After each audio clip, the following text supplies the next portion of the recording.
Going to be a quick one. I just have a little tiny central machinery mini mill drill, and what I did was just went ahead and chucked this action up, and I've just relieved a little bit there on the feed ramp, which I'll show you here in a second. So nothing fancy here, just a crappy mill drill, and then we're going to file this down to make sure there's no sharp edges, and then I'll show you the finished product and we'll see if it's going to feed.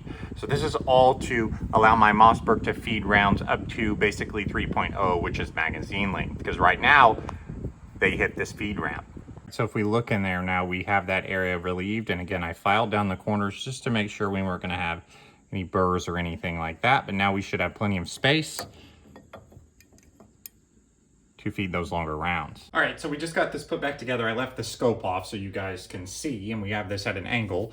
This round here is loaded at 2.9 cartridge overall length. So as long as we're gonna get in this magazine, so we can put this in our magazine, and as you can see here, that drops right up through that little gap there. It's a little hard to see. Let me see if I can get it. I'll brighten it up. But basically, as you can see, our tip falls right through that little gap that we cut. Again, there's a little bit of a, you can't really see it that well, but there we can, right? So then when we lock that magazine in, and now we can feed our round into the chamber, and we can take it out. Now, this really shouldn't affect our shorter loads either. All right, so if I shorten the cartridge overall length of this one, this is a Berger hybrid, so it's a pretty long bullet. But let's say if we shorten to like 2.9, it will still feed, because that ramp's really not even doing anything there because it's coming out of the mag. So same thing, we'll put the mag in, and right, so we skip over that area we cut out. So now we can load all the way up to magazine length there. Again, you see that little spot we cut out right about there. And now we have solved our issue, and it was a really, really easy fix. So you really could probably do this with a Dremel tool quite easy. A really small lathe, or a really small mill, or even a decent drill press would probably do the trick. Now we're gonna go hit the range, and we're gonna see if they feed in real life. All right, so we're out here on the range. We just got this thing put back together after cleaning up our magazine, I don't know, feed ramp or whatever you'd call it on the action. So we got two purposes here. We need to make sure that everything is still sighted in, because we did have this rifle completely taken apart. And we also need to check to make sure that these are now gonna feed. And we also need a baseline for how this bullet's gonna shoot. So these are the 180 grain Berger with 45.6 grains of H4350, loaded at 2.960. They're about as long as I can get them in the magazine. If they had really uniform tips, I could probably squeeze just a little more overall length out of them.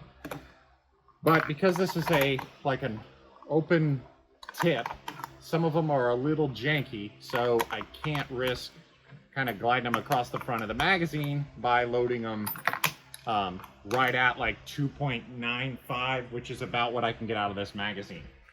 Okay, the gun is cool, it's not clean, but again, the whole thing was taken apart. So my hope is that we'll be close enough we can just do a 10-shot group, get kind of some baselines, but again, we'll see where point of impact and things like that is. We should be about 630 for velocity, and these are about 20 thousandths longer than we loaded in the last video. Again, we had to single feed those because we didn't have this inletted for this longer cartridge, but now we should be good to go. We're gonna find out here. Okay, so far so good with the first one. Let's see how they group.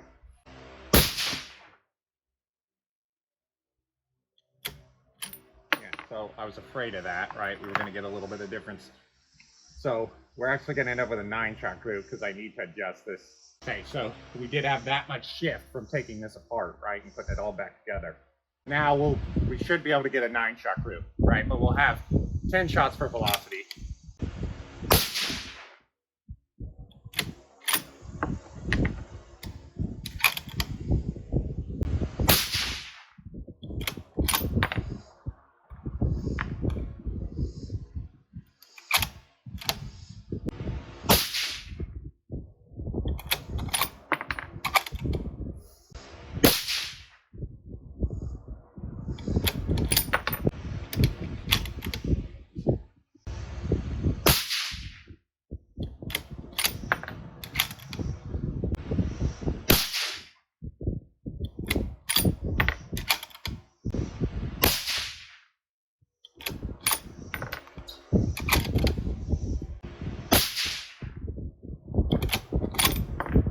All right, so a bit of, oh, I guess we got one left. I was thinking that was all of them.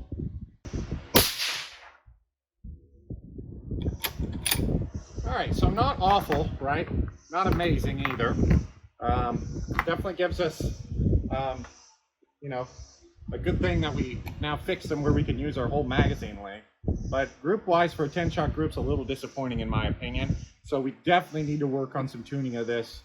Our velocity wasn't great either. We had an SD of 14.2, which isn't awful, right? We had 2631 with a 14.2 SD.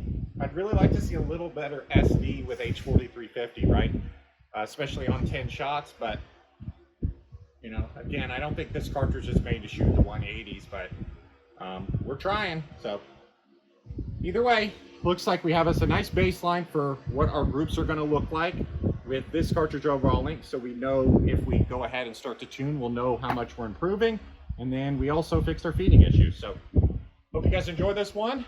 If you guys have ever been intimidated to drill into an action, you know, it's not that hard, right? As long as you know what you're doing. So hope you guys enjoy this one. Thanks for subscribing, and we'll see you next time.